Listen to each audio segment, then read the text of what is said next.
বিপদ এখন ঘরের দোরগোড়ায়। এখনো বুঝতে পারছো না? তাহলে বুঝবে কবে? দিন দিন বাড়ছে উষ্ণতা গ্রামে আর শহরে। কার্বন ডাইঅক্সাইড, সিএফসি এবং অন্যান্য দূষণকারী গ্যাসের মাত্রা বৃদ্ধির কারণে। এইসবের ফলেই তো হচ্ছে বিশ্ব উষ্ণায়ন।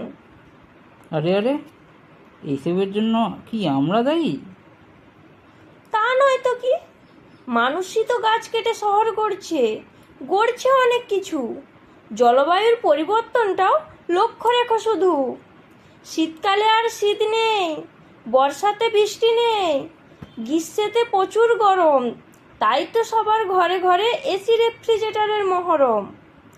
এর ফলে ওজোন স্তরের ক্ষয়, আবার যানবাহনের ধোঁয়া, কলকারখানার দূষণ, এইসবের ফলেই তো হচ্ছে বিশ্ব উষ্ণায়ন। তো আমি কি করব? সবাই তো করছে, আমি কি একা দায়ী? শুনো, এর ফলে মানুষের আয়ু কমছে, করোনার মতো শক্তিশালী রোগের প্রকোপ বাড়ছে, আকাশে বাতাসে প্রকৃতির কন্দন, চারিদিকে শুধু দূষণ আর দূষণ। উন্নতির চূড়ায় এসে মানুষ ভাবছে কতই না সুখী, এদিকে দূষিত হচ্ছে শুধু আমাদেরই প্রকৃতি। তাহলে এখন আমাদের করণীয় কি?